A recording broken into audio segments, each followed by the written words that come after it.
Hello friends, আজকে আমি সোয়া চাংসের একটা রেসিপি শেয়ার করব। খুব তাড়াতাড়ি বানানো যায়। এর জন্য আমাদের প্রথমে গরম করে নিতে হচ্ছে জলটাকে আমি ভালো করে ফুটিয়ে নিচ্ছি। 1 চামচ নুন ব্যবহার করেছি।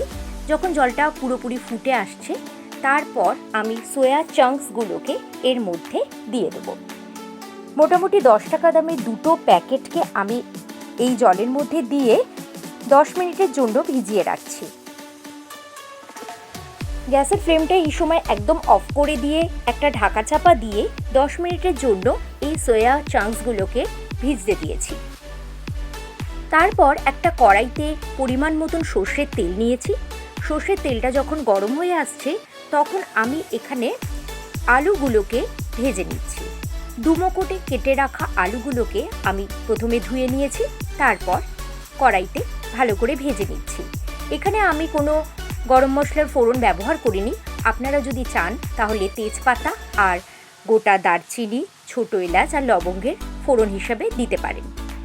পরিমাণ মতন হলুদ আর লবণ ব্যবহার করেছি।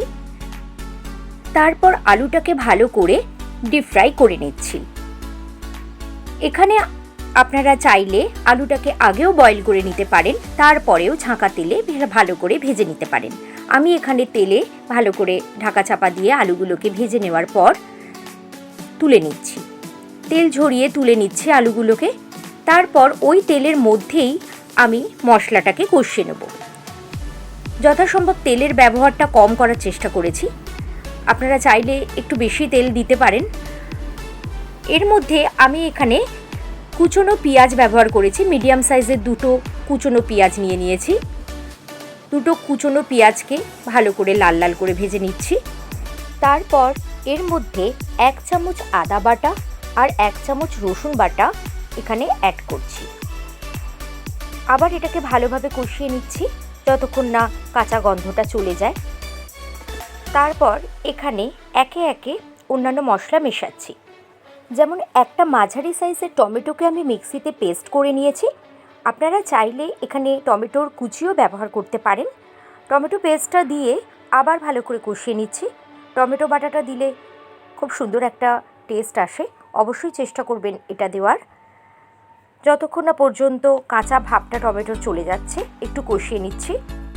তারপর এখানে 1 চামচ জিরে গুঁড়ো আর 1 চামচ ধনে গুঁড়ো ব্যবহার করছি। জিরে গুঁড়ো আর ধনে গুঁড়োটাকে ভালো করে আবার কষিয়ে নেব যতক্ষণ না পর্যন্ত এর কাঁচা গন্ধটা চলে যায়। আপনারা চাইলে এখানে শিলে বাটা মশলাও ব্যবহার করতে পারেন। তারপর এখানে দেব লঙ্কার গুঁড়ো। এখানে আমি সাধারণ লঙ্কার গুঁড়ো ব্যবহার করেছি আর 1 চামচ লবণ, স্বাদ মতন লবণ দিয়েছি। যদিও সেদ্ধর সময় আমি ওই সোয়া চাংসে লবণ দিয়েই সেদ্ধ করেছি, তাই জন্য 1 চামচই যথেষ্ট। যখন তেলটা ভেসে আসছে, সেই সময় এখানে আমি একটু জল ব্যবহার করছি। মিক্সি ধোয়া জলটা দিয়ে দিলাম যাতে মশলাটা ভালো করে কষানো যায়।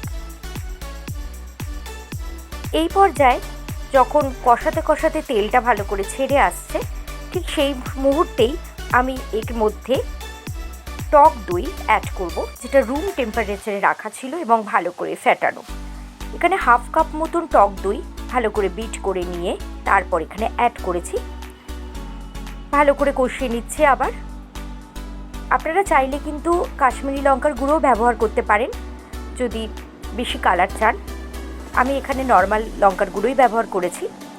ভালোভাবে কষিয়ে নিচ্ছি। এরপরে এখানে 1 চামচ মতন চিনি দিচ্ছি। স্বাদ অনুযায়ী আপনারা এর মধ্যে চিনির ব্যবহার করবেন। যারা মিষ্টি পছন্দ করেন না তারা অবশ্যই অ্যাভয়েড করবেন, কিন্তু স্বাদটাকে যদি ব্যালেন্স করতে চান আমি বলবো অবশ্যই 1 চামচ চিনির ব্যবহার করবেন।